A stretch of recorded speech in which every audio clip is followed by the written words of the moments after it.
Here's what's coming up on The World Today. Troops told to fire at protesters without warning in Kazakhstan.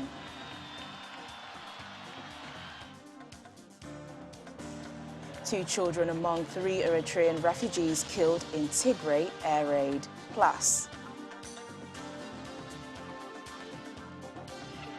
Novak Djokovic thanks fans as he awaits Australia deportation decision. Hello and welcome to the program. I'm Teniola Shobowale. We begin in Kazakhstan, where the president says he has ordered security forces to fire without warning amid a violent crackdown on anti-government protest. President Kassym-Jomart also blames foreign-trained terrorists without giving evidence for the unrest sparked by a fuel price hike. Dozens of security forces and protesters have been killed in the violence. In a televised address, President Kassym Tokayev dismissed calls to hold talks with protesters as nonsense, instead warning that he has ordered security forces to shoot to kill without warning. He also blamed foreign-trained terrorists without giving evidence.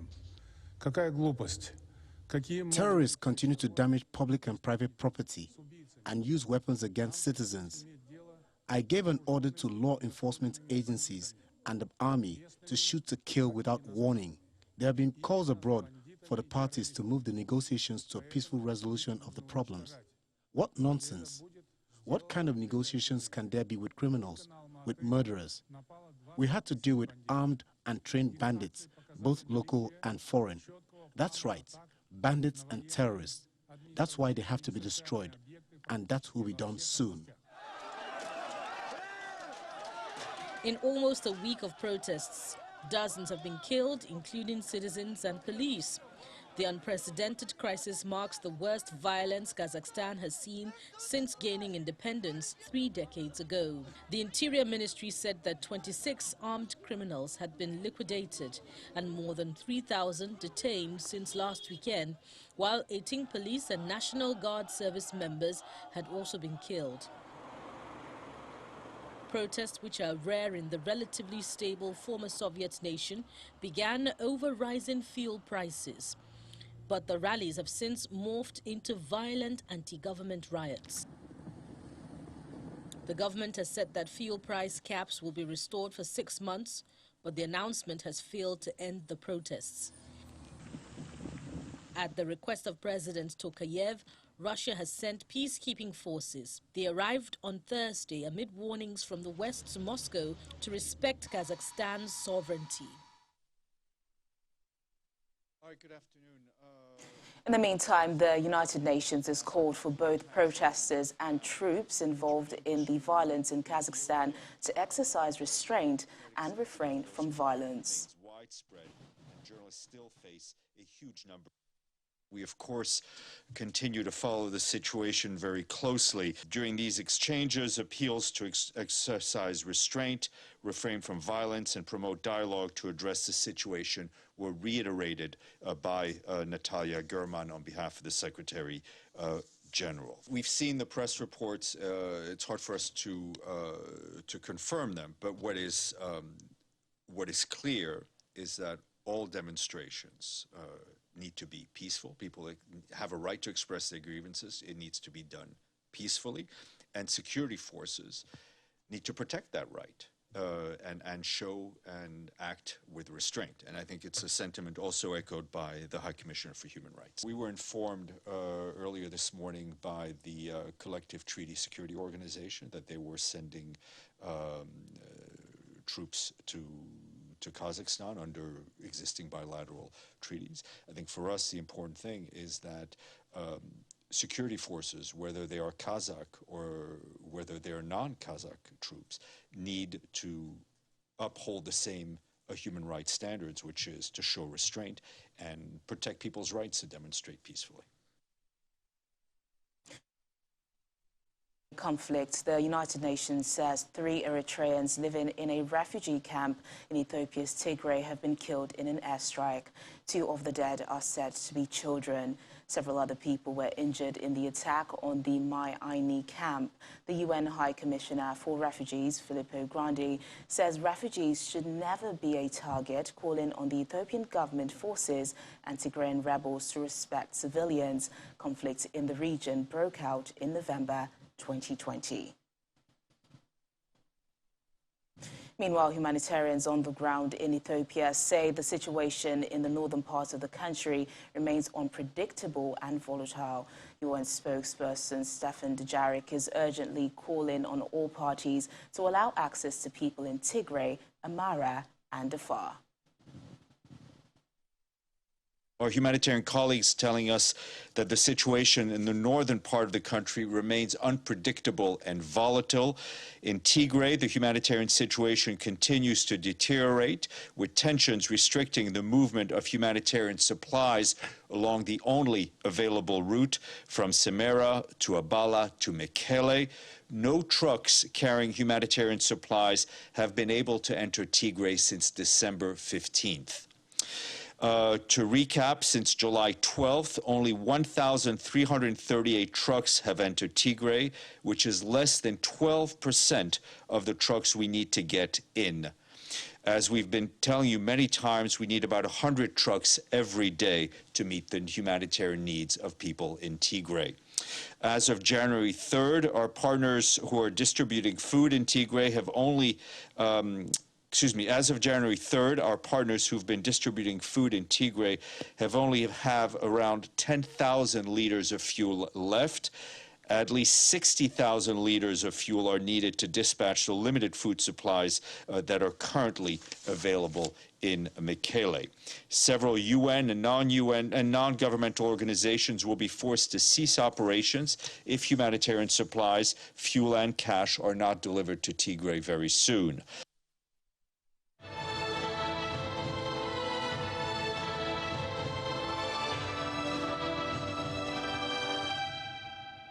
Some updates from the COVID-19 pandemic now. In the United States, the Supreme Court is scheduled to hear oral arguments against 2 of President Joe Biden's administration's COVID-19 vaccine policies issued by government agencies to combat the deadly coronavirus. White House Press Secretary Jen Psaki says the policies are critical to the nation's COVID-19 response. The mandates come in under review were issued by the Occupational Safety and Health Administration and Centers for Medicare and Medicaid Services. The United States has reported over 58.48 million cases and over 833,000 deaths. That's both the highest around the world, accounting for more than 19% of the global cases and more than 15% of the global deaths of the virus. For more on the situation in the United States, our correspondent in Washington, D.C., Maria Bird, joins us now. Maria, speak to us about the U.S. Supreme Court review of COVID-19 vaccine mandates. The U.S. Supreme Court will be reviewing this. As we know, Congress has not been in support of the president's plan to have a mask mandate.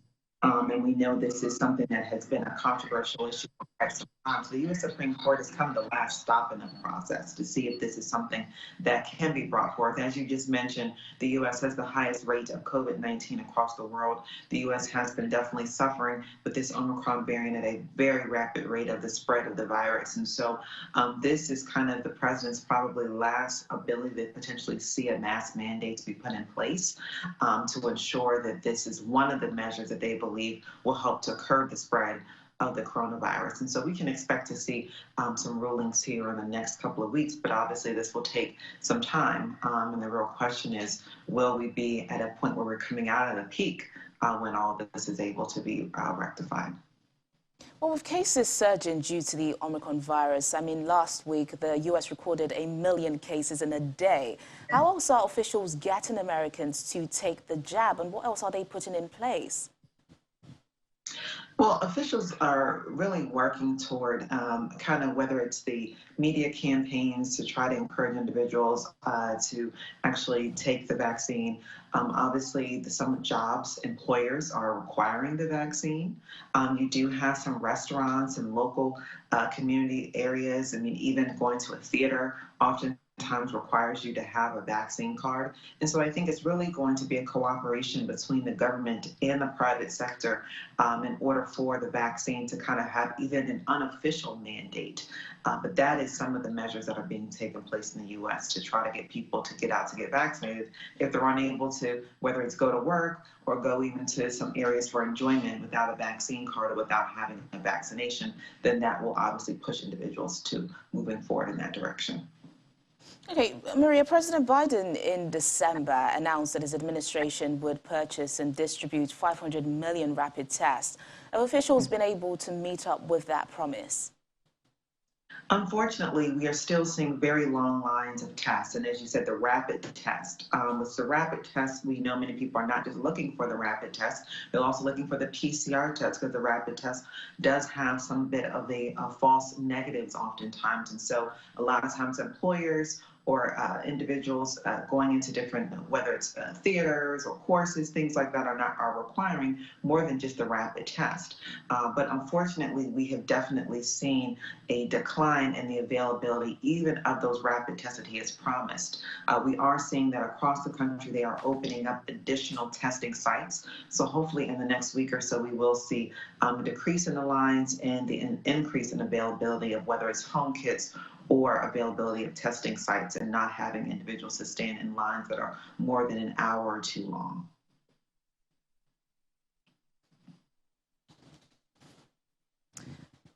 All right, Maria, thank you so much for the update. Thank you. And still to come on the program.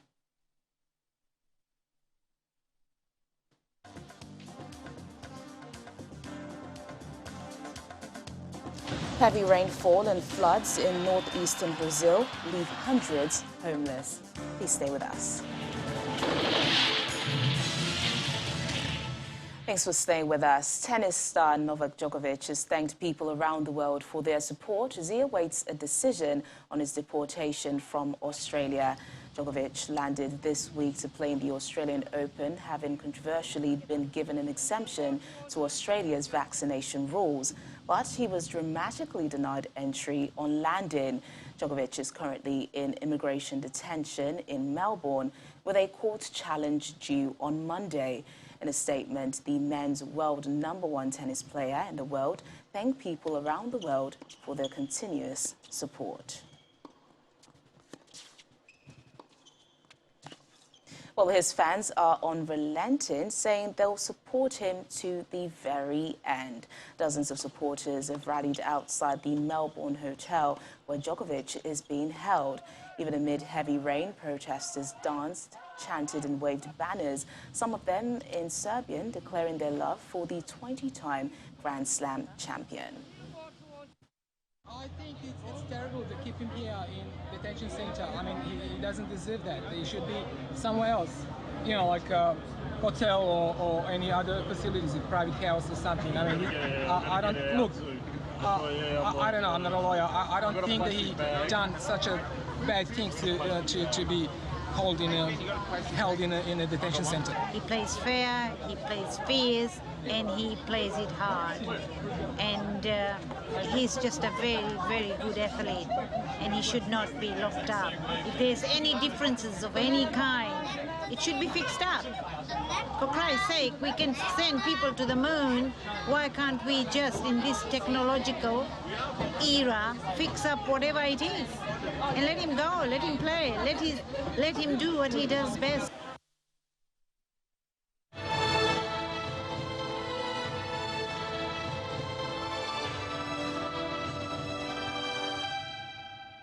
Heavy rainfall has flooded homes in the Brazilian state of Maranhão, leaving many residents scrambling to spare food and other items from the water. With no means to leave and still shocked by how high the water soared, some residents raised a mattress a few feet below the roof and hung their clothes from their lines above their heads. Around 823 people have been impacted by the floods, forcing more than 200 families out of their homes. Just last week, floods in the state of Bahai, south of Maranhão, killed at least 20 people and displaced 19,000 from their homes.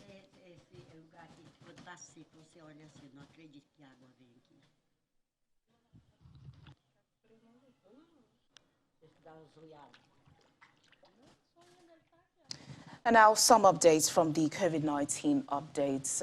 India fears another COVID catastrophe as cases hit a 7-month high. Plus, Japan announces COVID-19 curbs in 3 regions hosting U.S. bases. Here's the latest from around the world on our COVID Global Update.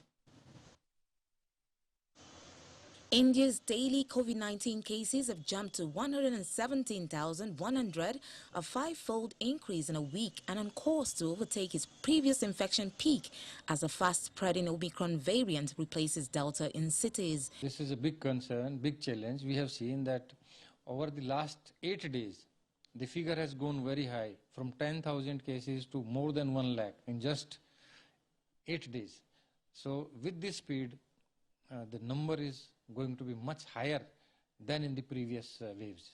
Delhi, where daily cases have risen by more than 5 times in a week, goes into a 55-hour lockdown from Friday night to Monday morning.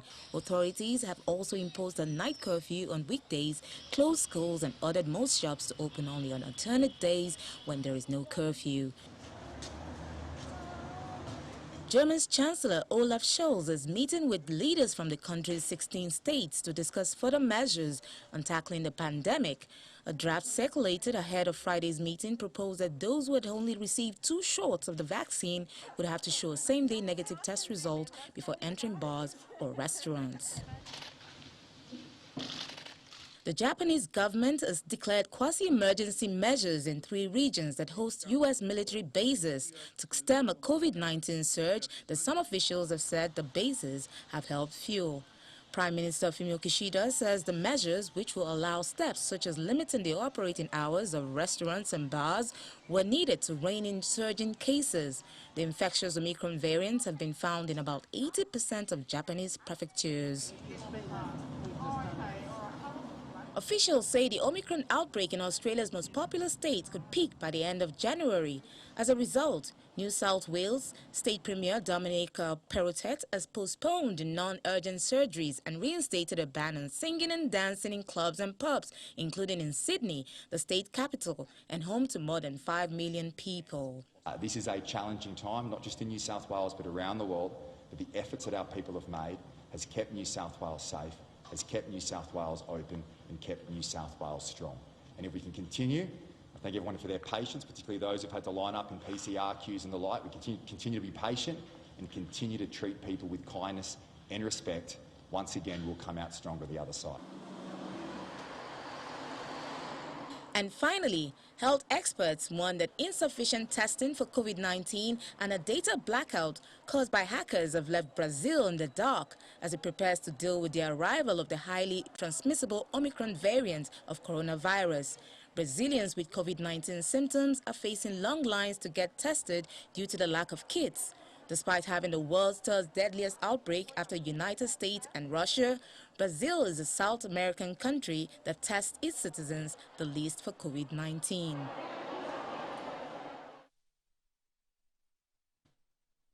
And now over in France, the 5th wave of COVID-19 infections has swept through the country, leaving no corner untouched. French authorities have imposed new pandemic measures to try and stem the spread of the virus.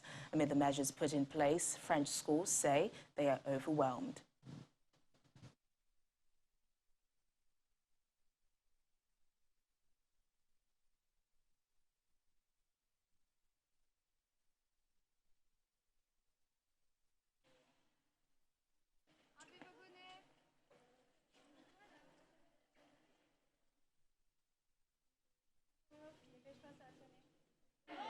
Bonjour, mettez bien votre masque sur le...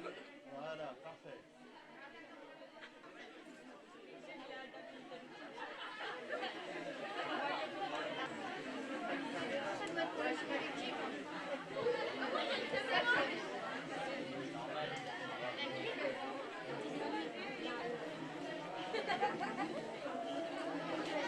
Ça a été très difficile parce qu'on a vu une multiplication de cas de Covid et c'était un rythme auquel on n'était pas du tout habitué.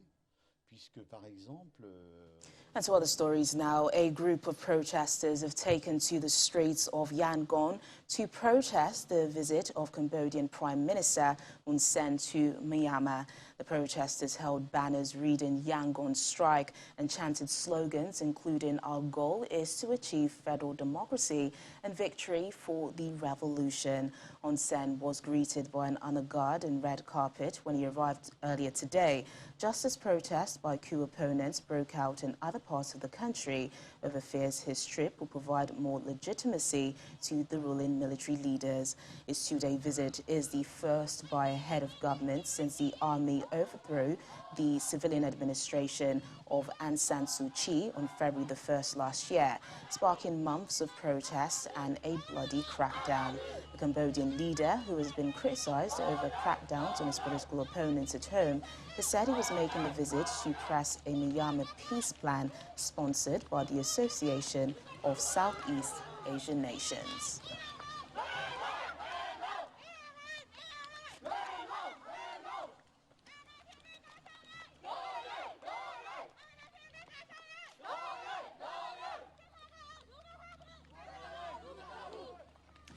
And just before we go on the program, Nigerians in diaspora have been speaking about the participation of vulnerable groups in politics as the country braces for the political horse trading that characterizes an election year. One of them is the British Labour MP for Newcastle upon Tyne Central, Chi Onwurah, while commenting on the high cost of running for public office in Nigeria. She stressed that the only way for women to change the narrative is for them to actively take part in the political process. One big barrier is that how much it can cost to run politically in Nigeria. Well, two actually, how much it can cost, and there's an age limitation, and I support the not too young to run campaign because I think that Nigerians of all ages should be able to represent their communities. We're here today in Parliament, and if you're walking around, you'll see that most of the paintings, the statues, they're all of men, and they're often not, and mainly dead men, and a lot of them, wearing, 17th century dress, which doesn't really, so nothing feels like it's about sort of women or about, and I think that's a real barrier. But what I'd say to any, woman who, I'd say two things really, just look at the politicians around you. You can do better than them. They got into that position through a combination of sometimes hard work, but often the privilege of where they were born or who their background. You can do better. You can do better than them. Whatever challenges you think you faced in your life, they are part of the reason why you will do better than them, because you will be bringing that experience to Parliament. And the other thing, I would say is that, decisions are made by those who show up, and unless we take part, unless we, I know there are challenges now. It is not a level playing field. It's not open. It's not always fair. But unless we take part, we won't change that. Well, you can watch the full interview with the Labour MP for Newcastle upon Tyne Central, Chi Onwurah, on our new programme, Diaspora Network, which captures the activities of Nigerians that are flying the country's flag outside the country. The programme makes its debut this Saturday at 7:30 p.m, with a repeat broadcast on Sunday at 11 p.m. Thank you so much for joining us. I'm Tenyola Shibowale. Bye for now.